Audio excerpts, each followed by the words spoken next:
सीता नंबी की कथा। नमस्कार, आप सभी को सीता नंबी की हार्दिक शुभकामनाएं। आइए सुनते हैं सीता नंबी के दिन सुनी जाने वाली कथा। प्रतिवर्ष वैशाख मास के शुक्ल पक्ष की नवमी तिथि पर सीता नंबी या जानकी जयंती का पर्व मनाया जाता है। वर्ष 2026 में 25 अप्रैल के दिन यह पर्व मनाया जाएगा। मान्यता के अनुसार इस दिन व्रत रखने से माता लक्ष्मी की विशेष कृपा प्राप्त होती है और 16 महादान, पृथ्वी दान तथा सभी तीर्थों के दर्शन का जो फल होता है वह इस दिन व्रत करने से प्राप्त होता है। माँ लक्ष्मी जी का अवतार सीता माता अपने पिछले जन्म में मुनि कुशध्वजा की बहुत ही सुंदर पुत्री वेदावती थी। वे भगवान विष्णु की परम भक्त थी। वे हर समय केवल उनकी पूजा में ही लीन रहती थी।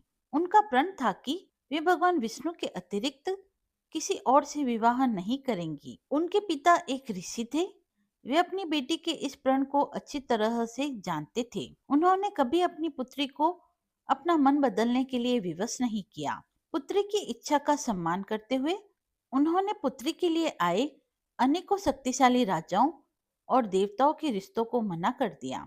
मना किए गए रिश्तों में एक रिश्ता दैत्यों के शक्तिशाली राजा शुंभ का भी था। रिश्ते के लिए मना किए जाने पर दानव शुंभ ने इसे अपना अपमान समझा और अपने अपमान का बदला लेने के उद्देश्य से मौका देखकर वेदावती के माता पिता का उसने वध कर दिया।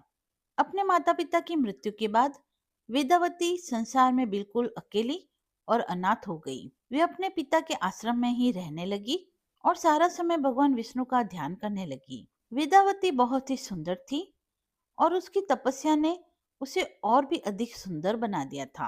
एक बार लंका के राजा रावण ने उसे जंगल में भगवान विष्णु के लिए तपस्या करते हुए देखा। वो वेदावती की सुंदरता पर मोहित हो गया। उसने वेदावती के समक्ष विवाह का प्रस्ताव रखा, परंतु उसे भी वही जवाब मिला जो सबको मिला।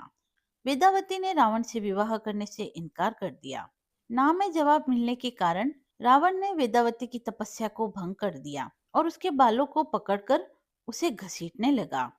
रावण के इस कुकृत्य से क्रोधित वेदावती ने अपने बालों को काट दिया और कहा कि वो वहीं उसकी आंखों के सामने अग्नि में कूदकर अपने प्राणों को त्याग देगी। अग्नि में प्रवेश करते समय वेदावती ने कहा कि रावण ने इस जंगल में उन्हें अपमानित किया है। वो दोबारा से जन्म लेगी और उनके विनाश का कारण बनेगी। वो वेदावती ही थी जो सीता के रूप में जन्मी और राम जी के माध्यम से रावण के विनाश का कारण बनी। जब वेदावती का जन्म सीता के रूप में हुआ तो वह मिथिला नरेश राजा जनक को उनके खेतों में जुताई के समय भूमि में मिली। उनकी दैविक सुंदरता से प्रभावित होकर राजा जनक ने उन्हें अपनी पुत्री के रूप में स्वीकार किया। देवी सीता को जानकी, वैदेही, मैथिली तथा और भी अन्य नामों से जाना जाता है। वे राजा जनक को भूमि पर मिली थी, इसीलिए उन्हें भूदेवी की संतान भी माना जाता है। अब सुनते हैं सीता नवमी से जुड़ी हुई एक और पौराणिक कथा। मारवाड़ क्षेत्र में एक श्रेष्ठ धर्मधुरीण ब्राह्मण निवास करते थे। उनका नाम था देवदत्त। उन ब्राह्मण की बहुत ही सुंदर रूप गर्विता पत्नी थी और उसका नाम था शोभना।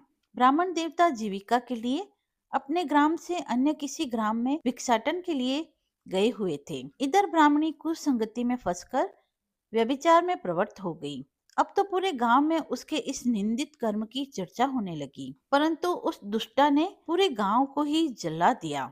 दुष्कर्मों में रत रहने वाली वह दुर्बुद्धि मृत्यु को प्राप्त हुई और उसका अगला जन्म चांडाल के घर में हुआ। पति का त्याग करने से वह चांडालिनी हुई।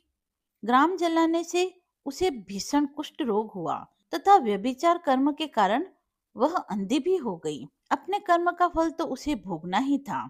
इस प्रकार वह अपने कर्म के योग से दिनों दिन दारुण दुख प्राप्त करती हुई देश देशांतर में भटकने लगी। एक बार देव योग से वह भटकती हुई कौशलपुरी पहुंच गई।